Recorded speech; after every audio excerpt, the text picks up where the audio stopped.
Mga trouble, nakakain na ako, nakakalimutan ko na kayong i-update. Pero pakita ko na lang sa inyo. At switch ko dito sa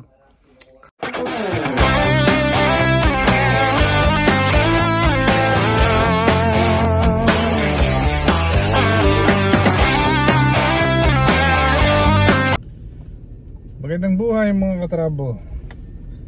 Kamusta po ang umaga nyo? Samantalang ako ay eto, gaya ng dati, katatapos lang po ng first leg ng ating ship. Dahil medyo mainit sa labas, magpapalit muna tayo ng salamin at medyo masakit po sa mata ang init.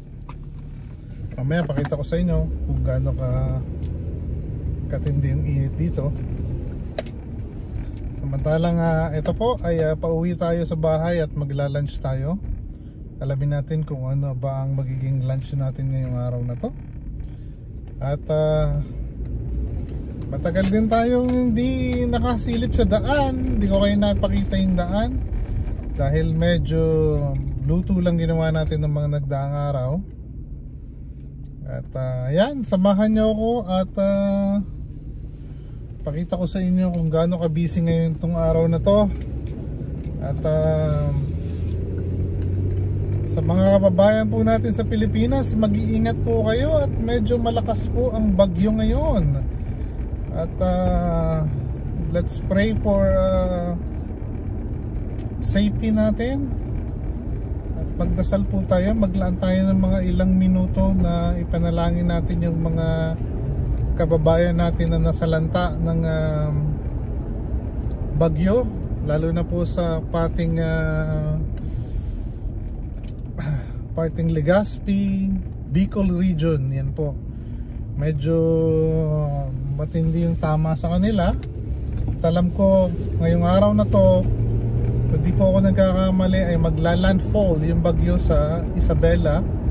At meron pong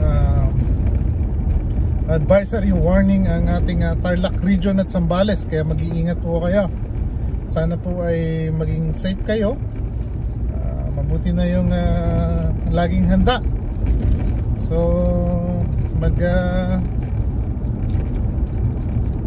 magpan po tayo, mag-ready po tayo. At habang may pagkakataon po, lahat ng mga emergency necessity na kailangan nating i-save, gawin po natin para di tayo lalabas ng bahay. Kasi kung hindi naman po masyadong importante, manatili po tayo sa loob ng bahay. At yan po, syempre yung mga regular necessity natin, mga kandila, mga pagkain, yan po, tsaka tubig. Yan pa yung mga regular na necessity na kakailanganin natin. Kandila dahil alam nyo naman, konting ulan, konting hangin, laging wala tayong ilaw.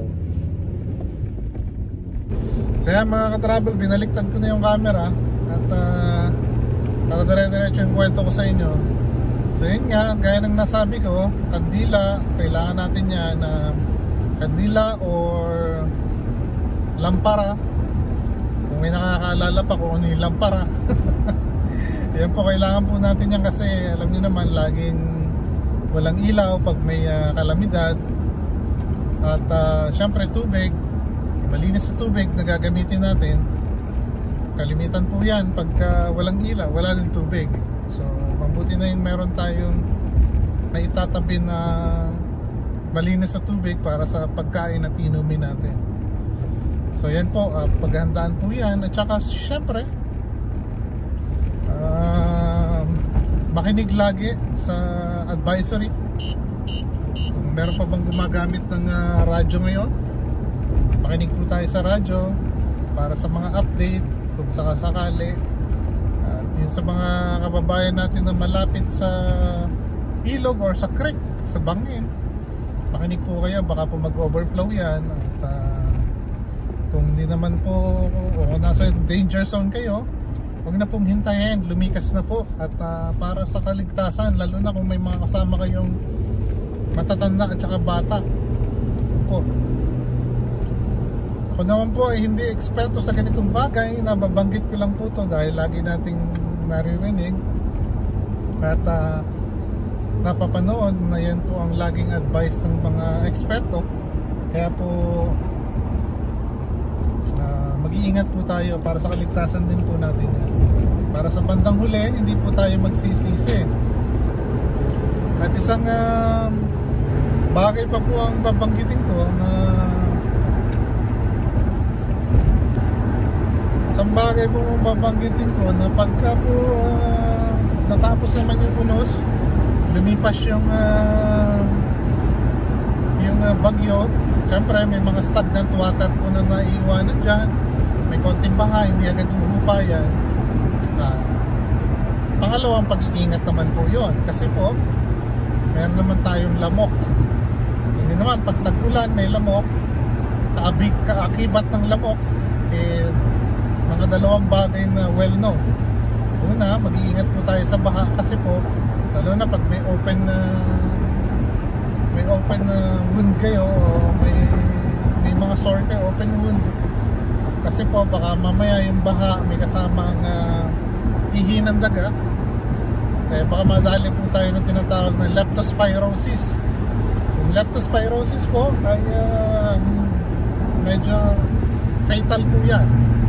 Pag po yan pumasok sa bloodstream nyo, malalason po kayo at sa kasamaang bagay hindi po maganda ang mangyayari.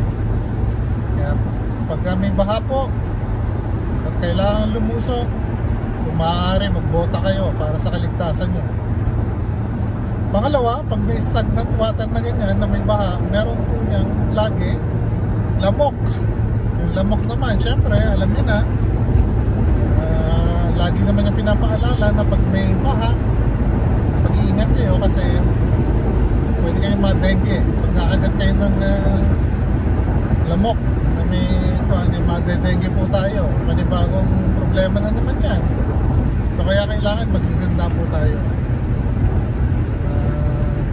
Pag meron po kayong stagnant water dyan,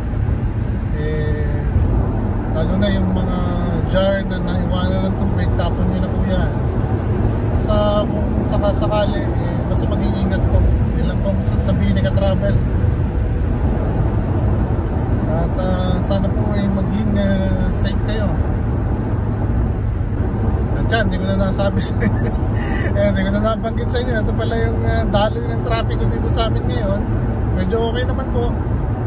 Maganda yung traffic ko. At ayan, magpalit lane tayo kasi malapit tayong umexit dito. So okay naman po dahil ang traffic ko, maganda yung weather namin. Kaso nga lang yung sa bandang horizon, kung makikita nyo medyo dark, ibig sabihin po niyan, possibility na yung lugar na yun, yung makapal yung fog. So pag makapal yung fog, sigurado yan mainit mamaya. Kasi ngayon po 10:45 lang dito sa amin. So mamayang konti, mainit na po yan pag may fog.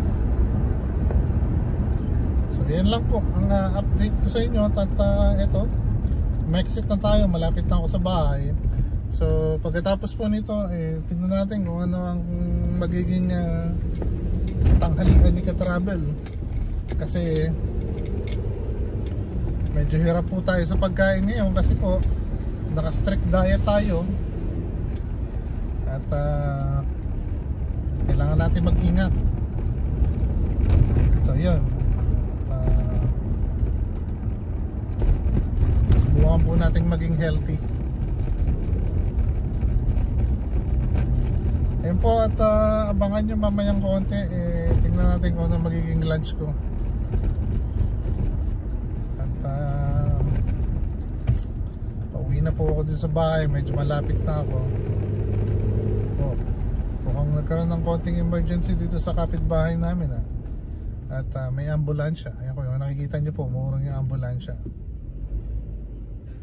Murong yung ambulansya natin dyan. So pag ganyan po dito po sa amin, mag-iingat po tayo yan. Hindi kumakapit yung gulong. Medyo malayo yung gulong niya, hindi makaurong.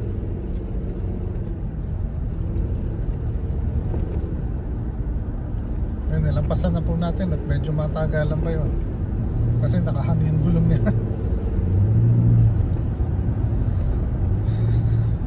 Yan.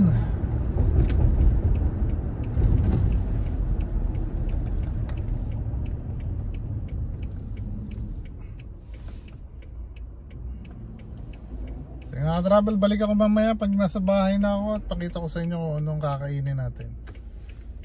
Mga travel, nakakain na ako, nakakalimutan ko na kayong i-update. Pero pakita ko na lang sa inyo. At switch ko dito sa camera ko, pakita ko sa inyo. Mga travel, ito yung kakainin natin ngayon. Chicken siya. Yan. Yan, nakakainin natin.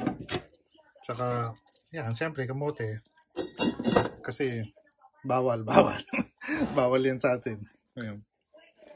Tapos dito, ito yung magiging kanin natin mamaya. Yan, oatmeal po. So yan ang update ko sa inyo. Tayo, kumain na ako. Ito na yun. Nakakalimutan ko na kayong i-update. Magandang buhay mga ka-travel. Hanggang sa muli! Please like, subscribe, and follow to stay informed about new uploads. Thank you for watching.